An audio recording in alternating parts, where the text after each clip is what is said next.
Hi, everybody. Welcome to Shasai Podcast, conversations between scholars from around the world who study childhood, youth, and related institutions historically. As an official production of the Society for the History of Children and Youth, you can subscribe to these shows through iTunes or Google Play. Written and visual materials associated with each episode are available at our website, shcy.org. Enjoy.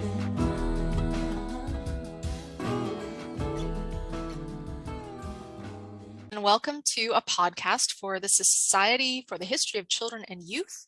And I am Dr. Sarah Glassford, coming to you from Windsor, Ontario. I'm the archivist in Leddy Library at the University of Windsor, and I am mildly known, I guess, for studying the Canadian Red Cross. And I've also worked on 2 books about women in war with Amy Shaw, who is with me today. Hi, I'm Amy Shaw. I teach at the University of Lethbridge in Southern Alberta in the Department of History, and my research interests tend to center on war and society, particularly in terms of how they intersect with ideas about gender and citizenship. I've done work on conscientious objectors to military conscription in the First World War. I've got a couple different projects going on about how Canadians understood the Boer War right now. And I really like collaborating with Sarah. We did a collection called Sisterhood of Suffering and Service.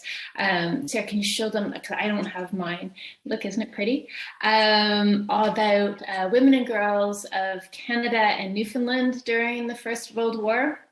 And that process worked really well, and it brought forward some fascinating themes and insights that we wanted to carry forward. And so it was only natural that we collaborate again on the sequel to that, if academic books have sequels, Making the Best of It. The book that we're going to talk about today. And actually, we have just begun talking about another collection, so stay tuned. Exciting! Yes. Yay! All right, so we're here today to talk about this book, Making the Best of It, Women and Girls of Canada and Newfoundland during the Second World War. And along with your 2 intrepid editors, it's got 12 very fine contributors, including one of your intrepid editors, not me. And there's gathered into 4 sections and contextualized and grounded by an introduction and a conclusion.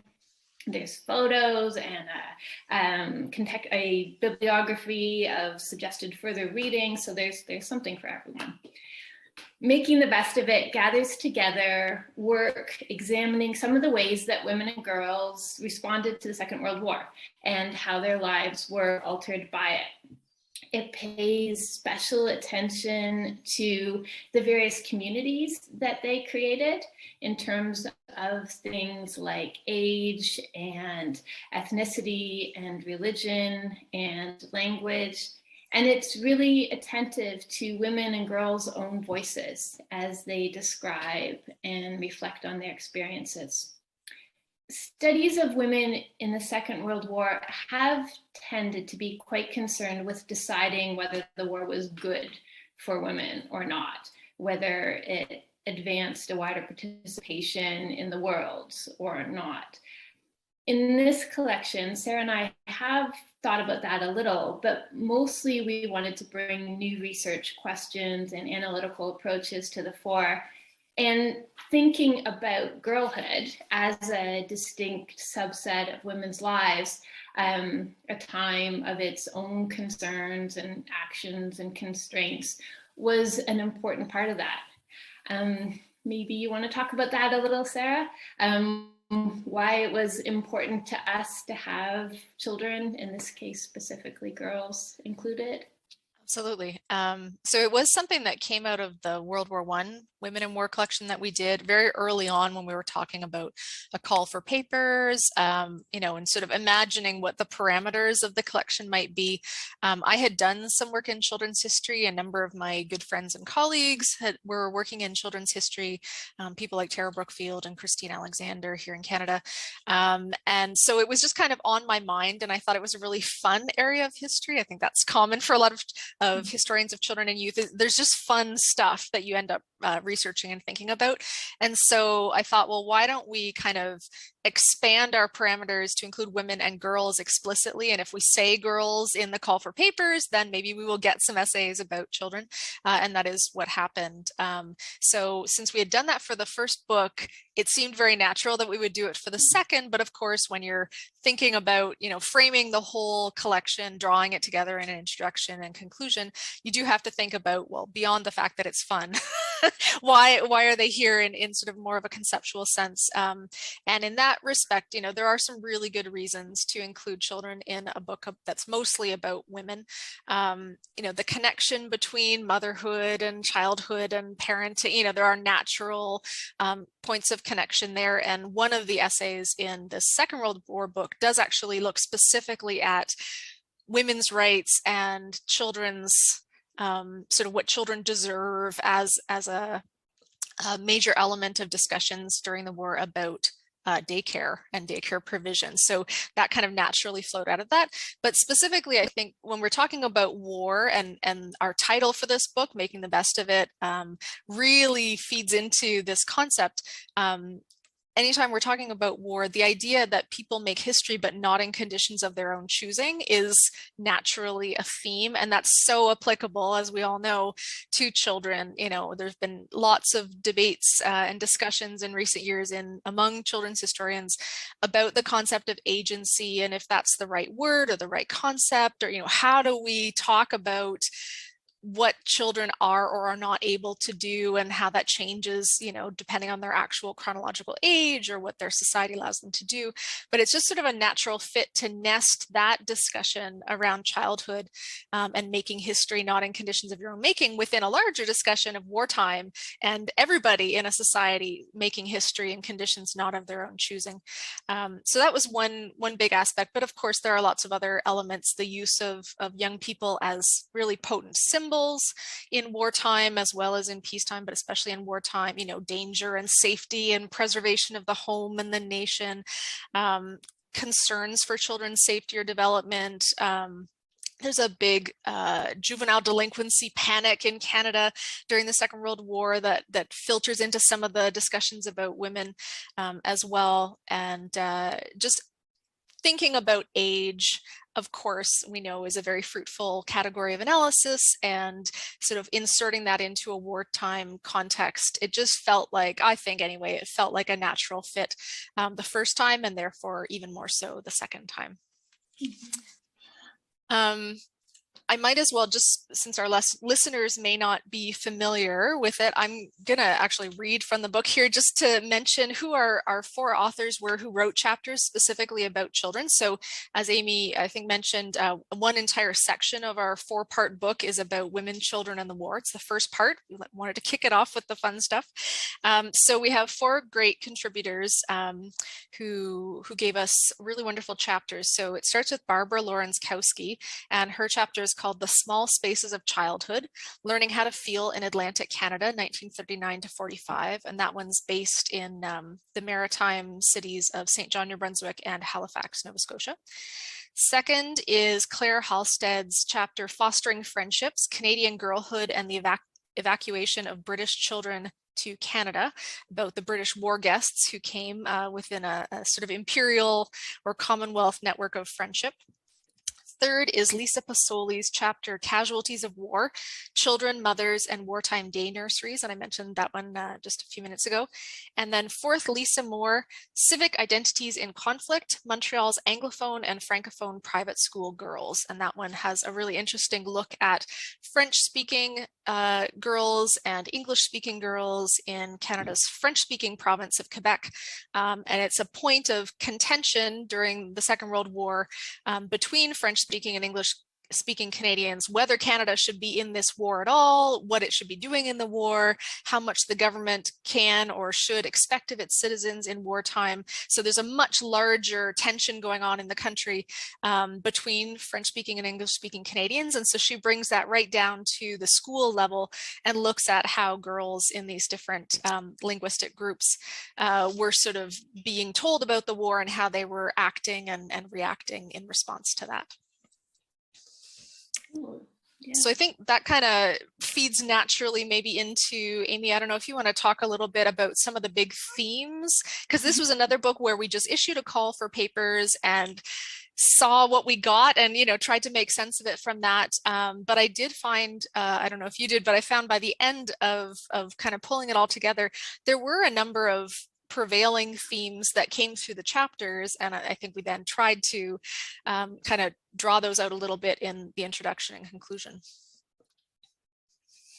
Yeah, I think there really were, and it was really, at least for me, quite interesting to see the different connections in different ways.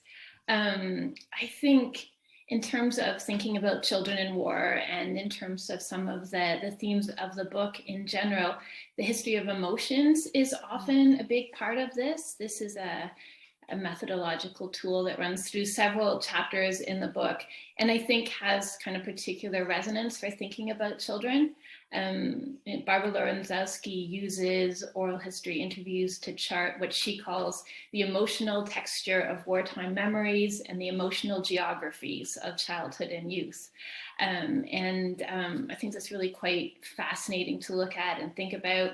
In Claire Halstead's chapter 2, she finds emotion to be an important frame for understanding children's experiences. So this is the chapter looking at the evacuation of British girls to Canada and the friendships that formed between them and their Canadian hosts. I think another theme is, ideas about power and agency. Lisa Moore is looking at girlhood in wartime and trying to understand how young people in Quebec reacted to the war and how language and religion might have shaped that. And we see sort of ideas about children don't tend to have a lot of power in wartime. Their experience of the war is mediated by authority figures. And we see that in several chapters, but I'm thinking of it particularly in terms of how the people in schools, the teachers, the principals tried to shape the experience of the war for children. We see that, and I think that's really interesting, these sort of efforts to shape and control not just what children do, but also what they know and don't know and how they feel. And some of this is connected to efforts to protect them, and some of it is, tied to other ideas about patriotism and stuff. So power is important. Geography is important. Place is important. That comes up in different Barbara Lorenzowski's section looking at people's lives in the port cities, children's lives. Children have a smaller sphere that they move around in. Home is maybe more important to them than in some other areas. And sort of thinking about that is something that comes up in different ways. And we also see children's resistance to some of these efforts to mediate what they do. I don't know, I feel like I'm just throwing all these ideas out. Well, can I comment? Can I say because otherwise I'll just be like, and there's this and this. Yeah. Well, I was going to say, it's kind of come up already, but another one that I think of for the book that I think we were already thinking about a little bit in the larger like women and girls sense was community. And that just, whether you're in or out of a given community seemed to be really important. And through the larger book, because of course we want everyone to read the whole book, not just the part about kids, was, different religious minority groups. We have Mennonite women who go overseas. We have Jewish Canadians, particularly in Montreal. That's the focus of one chapter. We have middle-class women. We have more working-class people. Like there's all sorts of, linguistic and religious and class and, all of these sort of different groupings of people on top of the two around which we framed our book, which are gender and age, and well, and I guess also a bit of place, since we have Canada and Newfoundland. And for listeners not in Canada or who just don't know their Canadian history very well, Newfoundland was a separate country. It's now a province of Canada, but until 1949 it was a separate country. So we already had sort of three big groupings of people, and then we add all these other ones in terms of what our contributors were looking at. And so the idea of community or of identity and belonging and not belonging, and the inclusions and exclusions, support and kind of oppression that can come out of what groups you're in or not in throughout the war years really emerged, to me anyway, as one of the defining themes of thinking about Canadian women during the Second World War, which I think is maybe a contribution that we have made, and it also, as I'm speaking, I'm thinking it does apply as well to girls in the different chapters that we look at. You know, it filters down to that level as well, but that is something new, I think, that we've brought to the study of Canadian women in wartime, Canadian girls in wartime, that was always present in, you know, in the primary documents and the events and stuff, but that we hadn't really been talking about as a field. So I hope that that's something that people will take and run with. It makes it a more complicated story, and I think we deal with that a little bit in the conclusion. You know, it sort of erases our ability to say, this is what it was like to be a woman or a girl in Canada in World War II. Instead, we're saying, well, it's fractured so many different ways. You know, it's like a prism shooting off all these different experiences in so many different directions. But that is what it was like. You know, it really did depend what communities you were part of, what identities you held. Which, you know, is true, I think, today, right, in Canada and elsewhere. But back to your earlier themes, the emotions one was a surprise to me when we got the contributions and we're looking at those. And I'm a little bit biased because my own chapter in the book deals heavily in the history of emotions and emotions in history. But it's one of my favorite things that I've ever written. And I really enjoyed that theme throughout the book. I think because it's part of like the idea of emotions and emotions experienced by people in the past, whether they're adults or children, is one of the ways that I personally connect to the past. Like the idea that you can kind of, you know, I feel grief, I feel loss, I feel fear, or, you know, whatever it is. And these people also felt those things, you know, and there's all kinds of history of emotions work on, you know, did it mean the same thing to be sad in the 18th century as it does now, you know, and maybe it did or maybe it didn't. But I have that sense as a 21st century person that I can connect to people in the past on the level of common human emotions. And I was just looking through the essays on children earlier today, preparing for this conversation, and I got a lump in my throat as I was reading one of the oral history quotations in Barbara's chapter about a woman who in her senior years was recalling her childhood in one of the two port cities, and just how she hadn't really connected with the possibility that some of the young men, some of the family members that she knew who had enlisted could actually die, until somebody from her street, you know, they got the telegram, and all the mothers and children up and down the street were sort of spreading the word that so-and-so wasn't going to be coming home. And just the way that this woman recounted it, you know, many, many years later, something about hearing that person say it, you know, I felt that sadness or that sense of like, this is what war is, and it comes home to all of us in different ways, depending on our age or where we live or what we're experiencing. But there is that common connection point through emotions.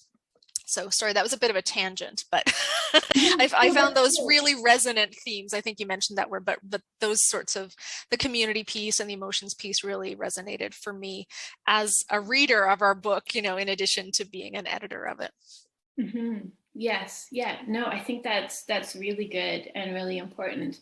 When you were talking about community, one of the things I was thinking about was how, I don't know, children have kind of a different frame of reference for this war than adults do, because adults have the First World War to think about and remember. And for children, this is where they are, and they don't have anything else.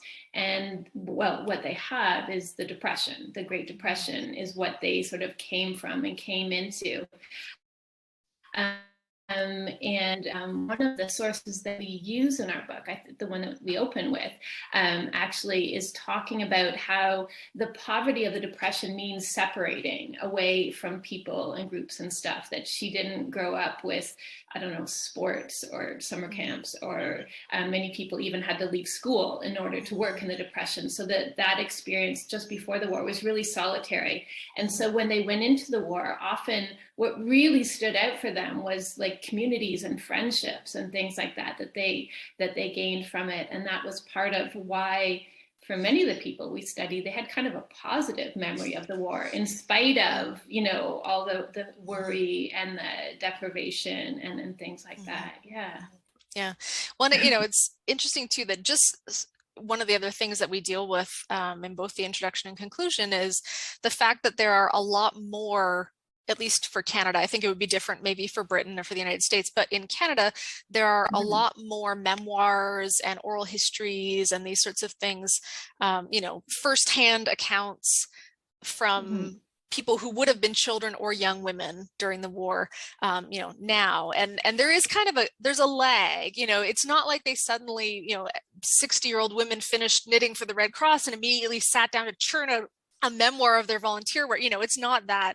But compared to the First World War, there just are so many more things written by female people about the Second World War. So it gives you so much more to work with.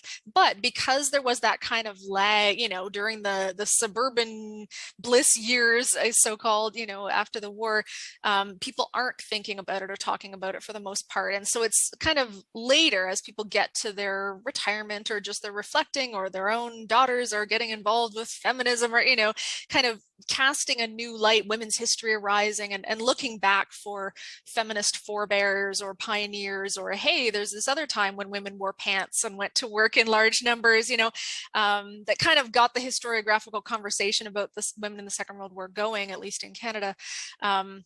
You know, I think it's then that we start to see this larger output of people writing about their war experiences as women.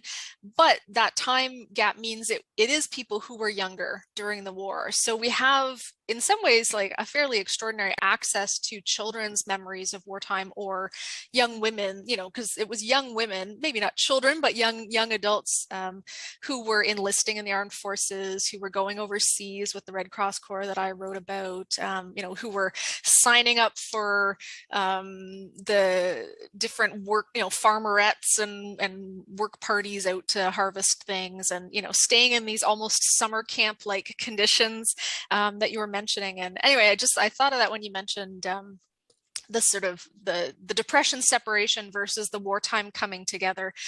You know, I think it's significant probably that we have more firsthand accounts from people who were younger during the war years, because they hadn't had that experience. So for them, it was much more heightened, this coming together and the sense of community and bonding and whatever. And I think it's also fairly extraordinary that, and you have a great personal anecdote with your grandmother in the Wrens about this, but that these bonds that were forged in wartime could have been so fleeting, and in many cases I think were. Certainly in my chapter there are lots of romantic liaisons that were fairly short-lived, but at the same time there are these, you know, associations of maybe not women veterans, but women who were part of different war-related groups, and sometimes actual veterans who keep their connections for like 70 years after the war. You know, it was a long war, longish war by modern standards, but it wasn't that long. And, you know, the sort of reunions and alumni gatherings and newsletters and social groups and all these sorts of things just persist and persist. And my Red Cross gals stopped meeting in, I think, 2005, which, you know, I was already studying history at university by then. You know, I'm a little bit too late to actually meet most of them, but you know, it's quite extraordinary that they kept those bonds going. And so why don't you tell the story about your grandmother? I just think it's so lovely. My grandmother was Millie, was in the Navy in the Second World War, and they call themselves the Wrens, even though that's, I think, officially what the British Navy is, but it sounds better than trying to work out an acronym with C and yeah. And this was, as Sarah said, really important to her after the war socially, that this was something that she kept going to Wrens reunions. And I hadn't quite realized the solidity of that until her funeral. She died when she was, I think, 96. And there was this woman at the funeral, and we didn't know her, which was a bit odd considering. So we asked, and she said that she was there from the Wrens, and that they had made this sort of one last commitment to each other, that there would always be a Wren at the funeral of another Wren. And I found that it does get me a little teary sometimes. Yeah. I think that's such a wonderful sort of sense of duty and connection to each other. Yeah. Yeah. Forged in fire kind of bonds that were created. Yeah, it's quite lovely. Yeah. So I don't know if we've exhausted the themes, but we could maybe think about, I think, just because I think it's kind of connected. Why don't we talk a little bit about what we were trying to do with this book and whether we think it accomplished that or not. Well, a little critical self-reflection here. I guess it's been in print for a little over 2 years now. It came out early in the pandemic, like March 2020, I think. I just remember when my university, our communications person in the library, wanted to do a little write-up for our university daily news. It's me standing on my porch holding a book and just being like, this is kind of weird, long before we all got used to seeing each other's homes and, working from home. So yeah, it's a pandemic book in that sense. But yeah, so one of the things that I remember as kind of related to the genesis of this project anyway, was just that you and I really enjoyed working together on the World War I book. So while we were doing that, before that book even had come out into print, we're like, maybe we should do this again sometime. It would be natural if we did a book on the Second World War. And the first one was fairly well received, I thought, and just the structure worked, and it wasn't too long before people started saying, at conferences and whatever, like, I'm really glad that you did that book. When are you going to do another one about the Second World War? So, what the people want, the people get, I guess. And really the First World War book was, if you remember, was me wishing that a book on Canadian women in the First World War existed when I was writing my dissertation about the Red Cross. And so it became one of those like, well, if no one else has done it, maybe, I should do it. And I wanted help, and there you were, willing to help. And so, I think because it went well and it was well received, and there was interest in another one, it felt natural. It is a sequel in some ways. And really the fact that there's only 20 years between the two wars, a lot of women were involved in both. There are so many parallels in terms of who's aligned on which side of the actual war, and the second one kind of growing out of some of the problems created by the first war, a lot of the same charitable organizations doing a lot of the same things. So it feels like a part two of the same story in that kind of geopolitical or big scale sense, but at the same time there's so much that's different. A lot happened in the 20s and 30s, including, we should mention, that the idea of like teenagers kind of became a thing. There are more young people, still existing as young people in that period, and staying in school longer, and despite the lack of a revolution in women's rights after the First World War, there were changes. So it was interesting to me to kind of revisit a similar context and see how the country had changed, how girls' experiences had changed, how women's experiences had changed, or the ways in which they were similar.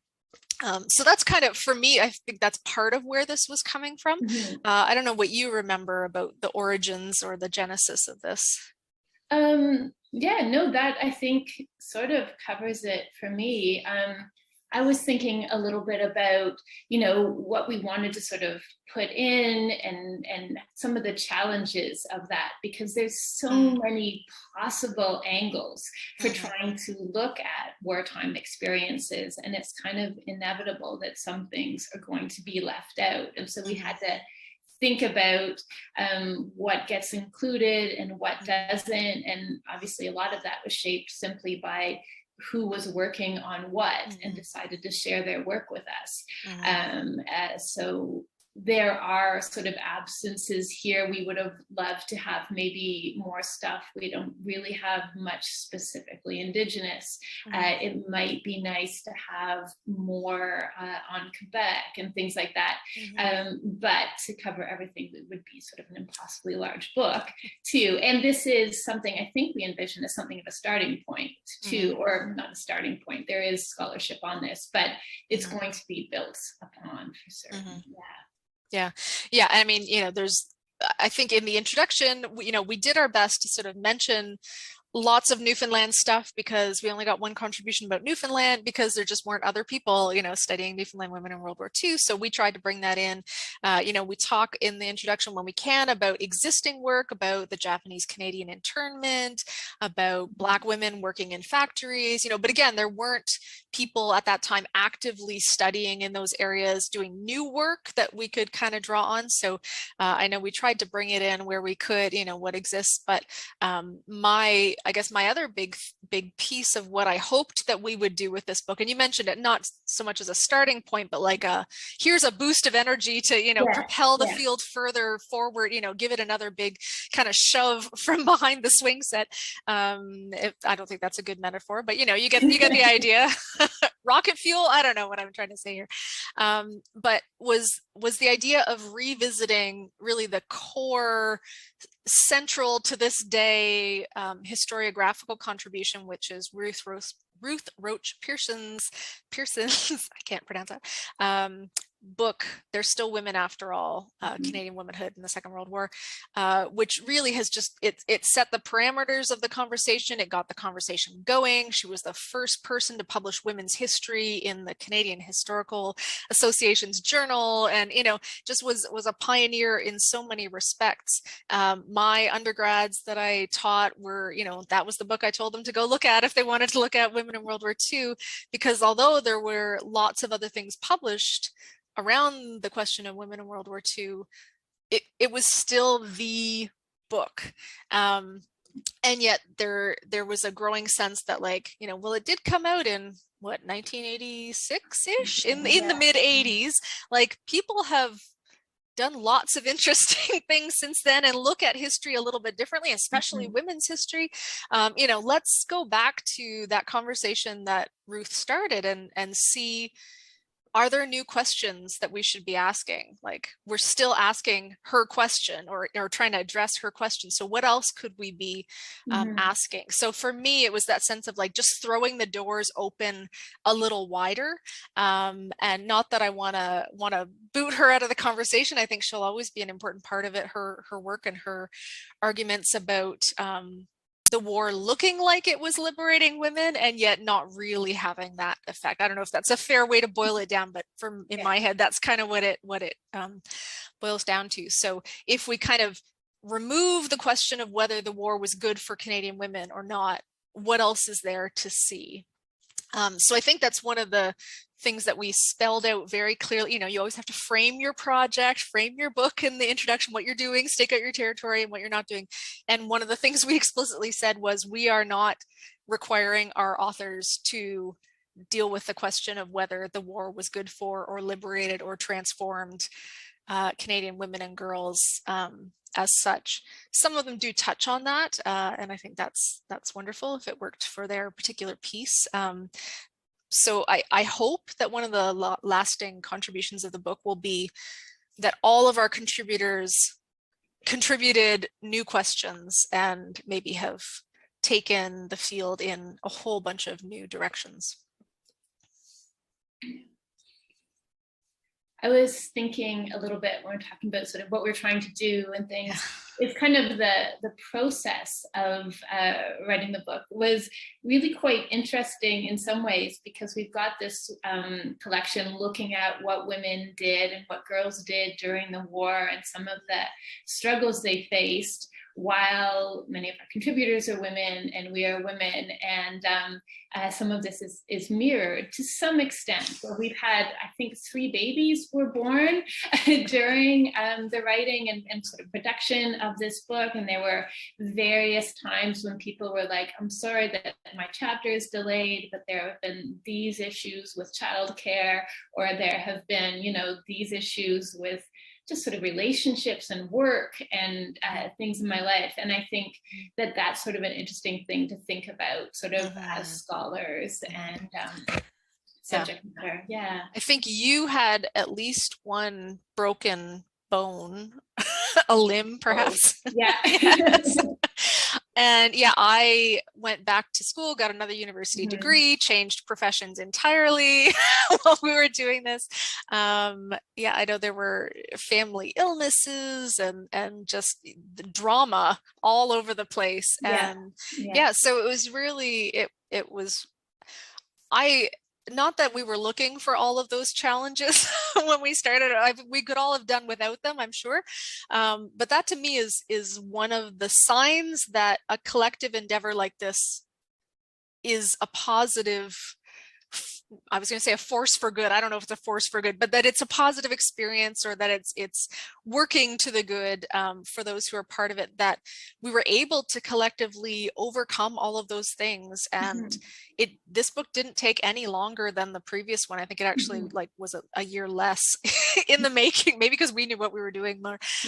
But you know, that we were able to kind of collectively get each other through all of that. And that's one of the things that I enjoy about editing a collection like this. I know it's work that some people just would rather walk barefoot across hot lava than have to be part of an edited collection, but I really enjoy it.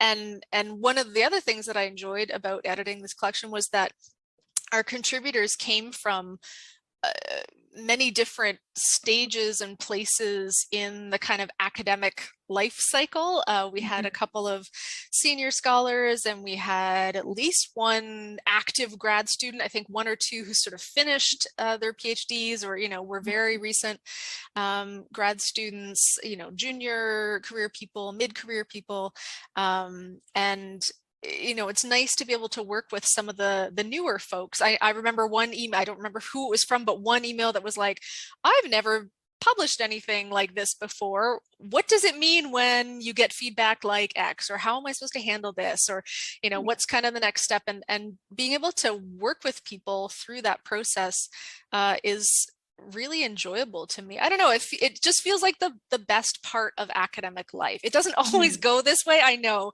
but where you can be supportive and collaborative and work together and, you know, collegial, I guess.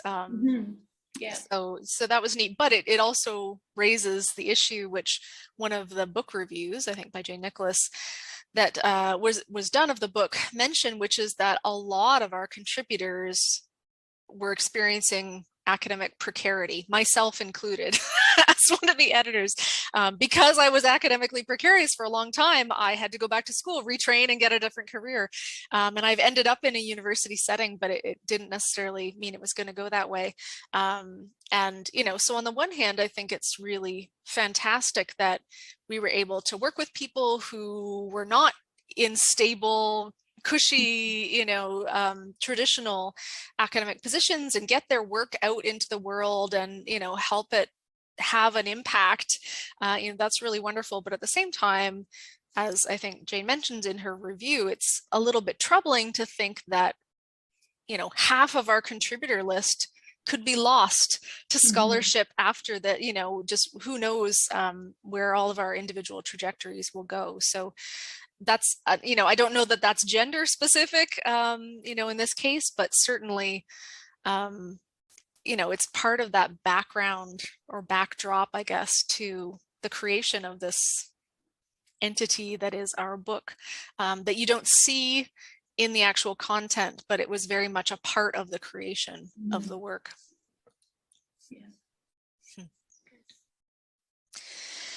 I think we're kind of reaching a natural, maybe moving toward the conclusion of our conversation, although of course we could talk forever about this book. But I wanted to, before we wrap up officially, I wanted to read a dramatic reading, no, just one sentence. And it's actually the last sentence in the conclusion, just because I feel like it summarizes really well what the spirit of the book is, or the spirit of kind of it's another running theme, I guess, is what I'm trying to say. But also I think it applies specifically to the kids that we talk about in the book. And just in terms of sort of framing how might we understand the experiences of children and young people in wartime. So from Making the Best of It, last page of the conclusion. The women and girls of Canada and Newfoundland did not want war in 1939, and certainly did not expect it to improve their lives. But in frequently unsung instances of resilience, ingenuity, and determination, whenever and wherever they could, they made the best of it. And it's a nice sentence. It's a good ending sentence for a book, if we do say so ourselves. Yeah. But I think it isn't that kind of the core of childhood? Again, making history, but not in conditions of your own making. That this is what we have. We have a Second World War. So, let's make the best of it. Yeah. No, I think that's the perfect ending for things. Yeah. And we could talk about this for ages, Sarah and I could talk about this forever, but we will leave it there. And thank you all for your attention. Thanks to the Society for the History of Childhood and Youth for giving us the opportunity to talk about this. Yes, thanks very much. Thanks. Always a pleasure to talk to you, Amy, across the country through technology. Across the country, yes.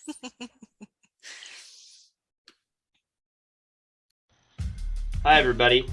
Welcome to Shasai Podcast, conversations between scholars from around the world who study childhood, youth, and related institutions historically. As an official production of the Society for the History of Children and Youth, you can subscribe to these shows through iTunes or Google Play. Written and visual materials associated with each episode are available at our website, shcy.org. Enjoy.